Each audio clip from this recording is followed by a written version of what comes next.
exposição Rio Primeiras Poses, ela é um recorte a partir do acervo do Instituto Moreira Salles e que olha, na verdade, o período de 1840 a 1930. Está associada, portanto, à chegada da fotografia ao Brasil, particularmente a chegada da fotografia ao Rio de Janeiro, em janeiro de 1840, e segue, então, olhando toda a evolução da linguagem da fotografia até 1930, 90 anos que, na verdade, documentam o Segundo Império e as 4 primeiras décadas da República. Na verdade, a fotografia do século XIX é uma fotografia que ainda pode ser pensada como uma fotografia de cavalete, no sentido de que a câmera precisa estar sobre um tripé.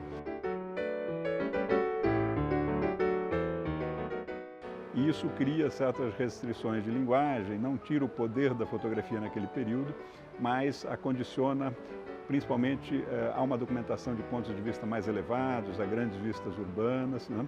E Marco Ferreza é que vai fazer, na verdade, um trabalho quase que de natureza autoral, onde ele estabelece um diálogo entre a paisagem natural e a paisagem construída. Ele fotografa os entornos da cidade, a mata, a montanha, mas também a baía, a linha d'água, né? Faz uma série de imagens que são marinhas, na verdade, e com isso constrói, né, quer dizer, uma ideia de Rio de Janeiro, uma imagem do Rio, que tem um aspecto quase que onírico em alguns aspectos, mas que é fruto, de fato, de uma elaboração autoral muito sofisticada. Esse é o recorte curatorial e ele engloba a produção de grandes mestres da fotografia brasileira, os grandes nomes do século XIX, como George Loisinger, Augusto Stahl, Victor Frond, Marco Ferrez, né?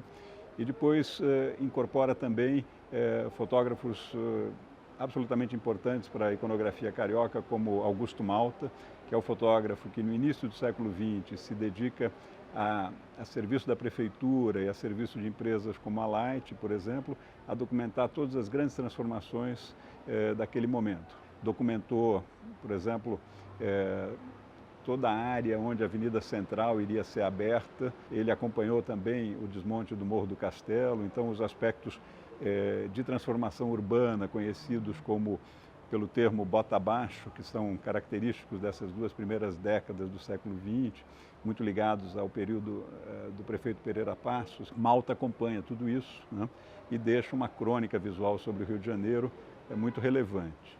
E já também num período em que a fotografia incorpora novos recursos, quer dizer, todas essas transformações vão criando, na verdade, uma proximidade maior da fotografia, principalmente com as pessoas na rua, com as ações, com a dinâmica da vida urbana. A exposição, portanto, percorre esses aspectos, mas vai além, quer dizer, vai além dos grandes nomes da fotografia, porque ela incorpora também a fotografia amadora, que surge no final do século XIX. No âmbito da fotografia amadora, por exemplo, também mostra um álbum de uma família, um álbum fotográfico de uma família, a família Barreira Viana, que é uma família moradora da Tijuca e que é a família que constrói a primeira casa em Ipanema de frente para a praia. Ele utiliza, né, um ponto elevado na área da casa, que é, na verdade, uma pequena torre do poço artesiano que existe no local,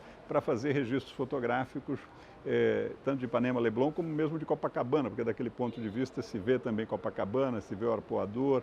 Essa família representa já exatamente todo esse processo no Rio de Janeiro que se inicia naquele momento, que é a ocupação das praias oceânicas, né? Então a exposição olha esse aspecto das praias oceânicas em Copacabana e Ipanema, mas olha também através das revistas ilustradas de época, como Malho, Fonfon, Careta, quer dizer, esses aspectos que são os aspectos essenciais da vida política e social no país e dessa expansão urbana, né? Esses são elementos que estão todos presentes na exposição e que ajudam a pensar a história da cidade.